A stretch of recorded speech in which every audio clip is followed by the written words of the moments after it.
You're listening to a News OK podcast. Hi, everybody. Welcome to the News OK Comics podcast hosted at Planet46.com. I'm Matt Price. I'm here with special guest George Lang. George is the assistant entertainment editor at the Oklahoman and a contributor to Planet46.com as well. George, you were in Los Angeles. You saw Losers. Right.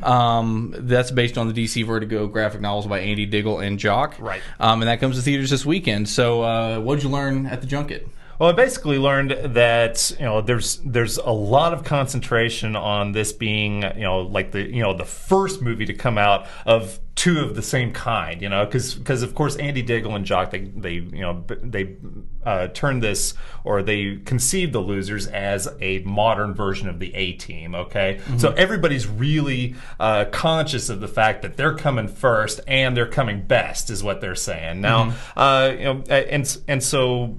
There's a lot of action. There's a lot of concentration on making this thing just pop, and so and it does in a lot of ways. So it's really testosterone-y. It'll be on a constant loop on Spike TV in about 3 years. Gotcha. Kicking and explosions, which we all like. Lots of explosions. Speaking of kicking and explosions, bad news came our way that the 23rd James Bond film has been indefinitely delayed. Can you give us the scoop there? Yeah, I feel like I got a roundhouse kick right there. Exactly. Well, basically what is happening is MGM is on the sales block, and that's catastrophic news for Bond fans, because they will not move forward. Eon Productions, the Broccoli's will not move forward with a new James Bond until they know what the disposition is of this sale.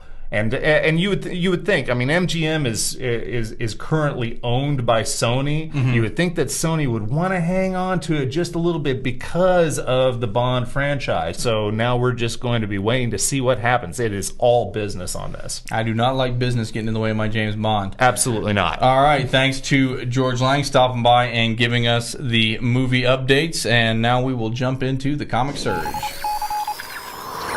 Hey everybody, here's Kyle Roberts. Kyle, there is some X news going on. What's happening in the world of X? Yeah, Marvel has released a bunch of these covers showing the early '90s relaunch to X-Men and various heroes popping through it. Right. Jubilee is a vampire, and Blade, and She-Hulk. Yeah, all kinds of wild characters you might not expect with X-Men. And then I think it's just got everyone. The buzz is out. What is this going to be about? Right. And so. The first issue is supposed to be released in July. Yeah. And so I guess we'll find out a little bit more then. X-Men relaunch with Victor Gischler and Paco Medina. And it should have Jubilee and Gambit and a lot of the heroes that were so popular in the early 90s in this comic. All right, first arc, they fight the undead. X-Men versus the undead. Also, Free Comic Book Day just over a week away. So hit your local comic book stores on May 1st to pick up some free comics. And Young Justice, the superhero team of Superboy, Kid Flash, Impulse. That's going to be a cartoon on the Cartoon Network. So that should be cool. Another DC cartoon for kids. Absolutely, Anything to watch with my kids, I'm down with that. We love Batman Brave and the Bold. Hopefully this will be just as fun. Sweet. All right, meanwhile, let's dig into the review file. All right, X-Men Legacy, number 4.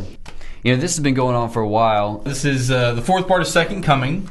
Okay. And you've got Cable and Hope, and you've got Bastion. And now Hope's a teenager, and there's all sorts of bad guys after them. And in this particular comic, Rogue and Nightcrawler are trying to get to them, save Hope, and kind of get them back safely to X-Men. Right. Things blowing up, people dying. Exactly. All kinds of bad guys are after them. So how Second Coming as X-Men storyline? Still enjoying it? Yeah, absolutely. All right. X-Men Forever has its first annual. This is the alternate take on the X-Men based on Chris Claremont's storyline from the 90s. Yeah, and I really love this series, but I wasn't so hyped up about this particular annual. I'm very visually drawn to comics, and for some reason I couldn't get into the art. And I guess that's their point. It's their style. It's supposed to be kind of a prequel to some of the other ones, but I couldn't get wrapped up in it. I couldn't really start following it. But I do like this series. Wasn't so hot on this one in particular. All right. Last Stand of New Krypton continues with Supergirl 52 by Sterling Gates and Ivan Rodriguez. Big issue for Brainiac 5 and Supergirl, as Brainiac 5 knows some stuff in the future that he can't let Supergirl know. Meanwhile, they're trying to shut down Brainiac, who is attacking New Krypton. There's a lot of Luthor moments in this issue as well. Fantastic and action-packed. Love what they're doing with Last Stand of New Krypton. One of the better Superman stories. I mean, there's been a lot of good ones, obviously, the Jeff Johns stuff, but enjoying this Superman story quite a bit. One of the good ones here. So if you're not picking up Last Stand of New Krypton, you definitely should be. Do it. And then we'll wrap up with DV8, Gods and Monsters, Part 1 of 8. This is a Wildstorm comic. It is a Wildstorm comic, exactly. This is Brian Wood, who you know from Northlanders or DMZ. Relative newcomer Rebecca Isaacs. Her art is fantastic. You're going to see her on some big-time books in the future. These are the characters from the series from about a decade ago by Warren Ellis. They are sort of a Gen 13 spin-off, superpowered teenagers. This kind of takes that concept and twists it a little bit. They're all thrown back onto this prehistoric world where they have to kind of fend for themselves. So Brian Wood, he's always solid. Rebecca Isaacs, you want to remember that name. So enjoyed this one. Worth picking up as a new first issue. Cool. What's your pick of the week? Gonna go with Supergirl. Last Stand of New Krypton continues to impress. Absolutely. I'm going to do X-Men Legacy number 4. All right. Keeping up with the Second Coming storyline. So, all right. Thanks for tuning in, everybody. I'm Matt Price for Kyle Roberts. We'll see you next week.